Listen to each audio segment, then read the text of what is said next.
My name's Angelo, and welcome to We Want Picks. This is the only channel dedicated to UFC fight picks and DraftKings lineups run by MMA insiders and professional fighters. Every week, I join Dan Kramer and Nick Newell, two longtime professional fighters that have fought at the highest levels on the planet, as well as Jacob Lyons, a skinny kid from Indiana.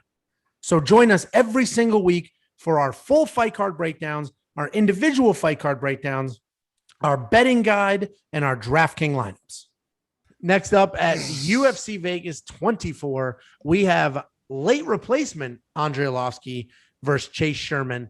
And this fight kind of breaks my heart. Chase Sherman is supposed to fight Parker Porter. Parker Porter is a personal friend of ours, a personal friend of mine, personal friend of Nick's, knows Dan pretty well. We're all from Connecticut. So I would have rather seen Parker in here, but this is an interesting fight because Chase Sherman gets the opportunity of a lifetime. You fight a name like Andrei Arlovski, and he gets it on short notice. So I think full training camp, this is a no-brainer. Short notice, it injects some questions in here, and it's pretty interesting. Quickly, before I go to you, Dan, I was texting with Parker this morning. He's doing much better, so he should be back at it pretty soon. And I bluntly said, do you think Chase Sherman can beat Andrei Arlovski? And he said no. So his pick is Andrei Arlovski. Dan, you're an American Top Team guy. Andrei Arlovski is now an American Top Team guy. So I can almost assume your pick, but why don't you break it down for us and let us know what you think? I'm always going ATT, but I will always give a breakdown. So I watched, I mean, we've seen a million Arlovski fights, and, he's done well recently. His last fight was a tough one against Tom Aspinall, but I mean, Tom Aspinall is like a legitimate potential future contender. The guy's got great boxing, good jiu-jitsu. That guy's just going to be a problem for the division, I think, if he keeps on the trajectory he's at. But let's be honest, Chase Sherman is not Tom Aspinall. Prior to that, Arlovski beat a bunch of good guys: Tanner Boser, Felipe Lynn, sorry. So Arlovski has looked good as of late if you remove that last loss. He's done a great job of dictating the pace against guys, and he's so experienced that if you let him dictate the pace and control the tempo of the fight and let him get his strikes in, he's good enough, experienced enough, and smart enough to figure out ways to win fights against guys who are younger, more athletic, etc. So he's got that going for him. Now, with that being said, in this fight, Chase Sherman is the sort of guy who I don't think is going to be someone who lets someone dictate the pace.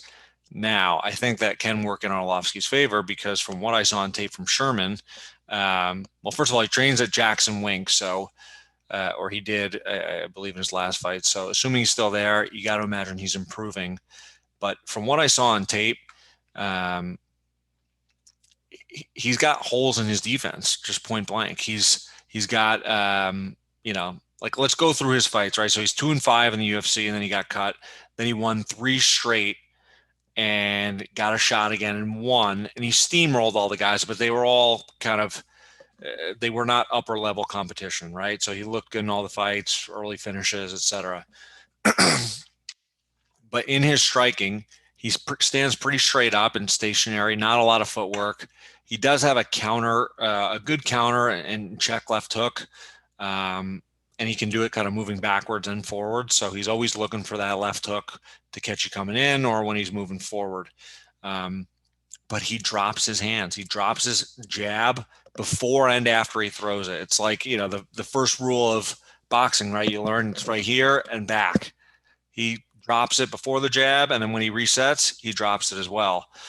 So I think he leaves himself open for a big right hand. Jacob, let me see a jab, Jacob. Good job. Go back. There you go. Right. Wow, that was bad.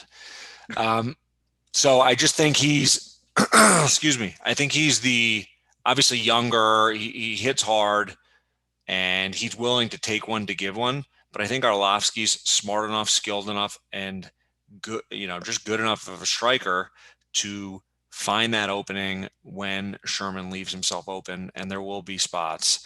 The last fight that Sherman won, he literally steamrolled the guy where he's like, all right, you can hit me twice if I can hit you once, because I know I'm faster and hit harder. With Arlovski, you can't do that. Arlovski could catch him, and I think he'll capitalize in the holes in the defense of Sherman. Now, Arlovski taking it on short notice, that's obviously a factor. So, you got to take that into account. But, my pick is Arlovski. He's the favorite, too, from the betting card. So I think that they're putting a lot of stock in him as just kind of the overall better striker and more experienced guy, especially on short notice for him to still be the favorite. So Arlovski's my pick. Am I going to put him in DraftKings? 8,500 now. I'm probably not going to touch him in DraftKings, but he's definitely my pick for the fight. What's really interesting about this is Chase Sherman was preparing for Parker Porter. Andrei Arlovski and Parker Porter actually have pretty similar styles, right? They both they strike similarly, where they're pretty busy on their feet, in, out, lots of movement. They're mixing in kicks and punches. So Chase Sherman was preparing for that style. So it's not a drastic style shift here. It's not like Chase Sherman lost the striker first and now he's fighting a wrestler. And it's like, oh my God, what have I been doing for 5 weeks? So do they really have similar styles? I don't know. I got to go watch some tapes of Parker. They do. But yeah, they do. Really? Okay. And so it's not like he has to throw out, 5 weeks of training camp and now prepare for a wrestler or anything like that. Right. Andrei Arlovski does have that veteran savvy, and Chase Sherman has done a bunch of bare knuckle boxing. And what that tells me is he has no problem getting into the fire and mixing it up. And he doesn't care what happens to his face, as dumb as that sounds. And I think that actually could be a problem against Andrei Arlovski, meaning a problem for Chase, because I wouldn't want to be in the pocket exchanging blow for blow with Andrei Arlovski. He had this weird trajectory, and Glover Teixeira had a similar one where as he got older, his chin started to go. And then it's like, the chin's going to be a problem. And then all of a sudden there was a resurgence where the chin was like stronger than ever. And Andrei Arlovski has that, where the last few years, his chin has been phenomenal, better than it was just a few years prior. And it defies logic. And I think if Chase Sherman goes in there with that bare knuckle mentality, I think it's a problem, and Andrei Arlovski will put him out. So Arlovski took big shots early on from Aspinall, and he ate it, and he landed some big shots at the end too. And Aspinall is a very good boxer. Like, Chase Sherman, I think, is going to get hit a lot more than Aspinall did. Yeah, I think Andrei Arlovski wins this fight. I wouldn't be surprised if he didn't. It's 5 days notice. You got to assume somebody like him is in great shape and Noah's doing some level of training, especially at that camp. And does he live near the gym? Like, does he live in Florida? Yeah, I think he's here full time. Yeah. Yeah. Okay. So he's getting it in. But 5 days is still 5 days. But Jacob, what are your thoughts here? How do you see it going? Is anybody going to pick Chase out of the crew?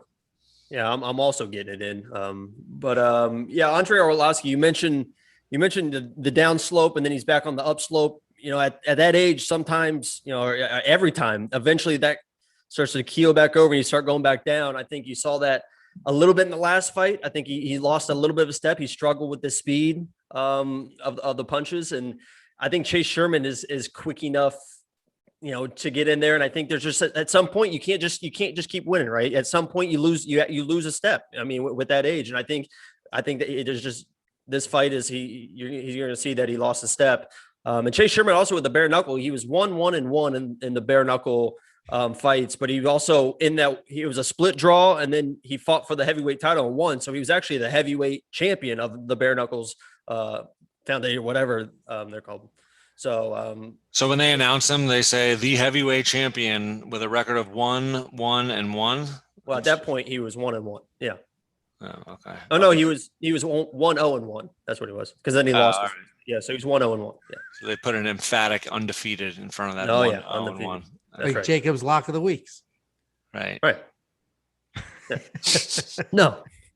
But then also you look at his record too. He has 15 wins. I think 14 of them are KO or TKO. So he definitely knows how to finish a fight. I think Andrei just has lost a step, and I think you'll see that. So I have Chase Sherman. Not my lineup, but I think he wins this fight. That's not a terrible. I mean, you're 100% correct when you say eventually it goes right back down, and it could be the beginning of the end for Andre again, because he had the beginning of the end like 5 years ago, and then it didn't end up happening. So anything's possible. I just think I would not bet this fight. I would not put this fight in my DraftKings lineup because I completely agree with you that it's not a guarantee. But it's Andrei Arlovski. I think this was a fight I was gonna put and we'll talk about betting fights on the betting card, but I think this was one of the ones I was gonna put inside the distance because I don't see this one going in the distance of these guys the way they throw. Yeah, I agree. If Andrei Arlovski wins a decision, it is the veteran savvy. He closes the distance. He holds Chase Sherman against the cage and just stomps his feet and Usmans him. That's how he'll win a decision. He's smart. He took it on 5 days notice. That's not outrageous that's what Andrei Arlovski comes out and does. Just pushes him against the cage, beats him up there, wins round after round like that, minute after minute. But he could also win a decision controlling the distance too. I didn't see much around. Yeah, just kind of knowing his distance, staying out of range, picking shots, avoiding the big ones. Like I didn't see much out of Sherman that was footwork wise that, he basically comes forward and is like, all right, hit me. I'm going to hit you back too. Well, and that's what I was saying with the bare knuckle thing. I don't know if that's the approach you want to be taking against somebody with the power and the savvy of Andrei Arlovski, but it should be an interesting fight. I'm definitely looking forward to it. It's probably better for the division if Chase Sherman wins to sort of get some fresh face in there. But either way, it'll be a fun one. And I'm looking forward to it. Before you go, check out the description below. In there, we have links to our Facebook, our Twitter, our Instagram, and more importantly, to our DraftKings League. Check out the league, join the league, participate in the contests, and as we get going and as you start winning, we're going to start handing out gift cards and participating and doing things like that. So check those out. Every week, there are drops on every fight card. So make sure you check out this channel and our social media on Saturday before the fights start so that you have our most updated lineups and picks.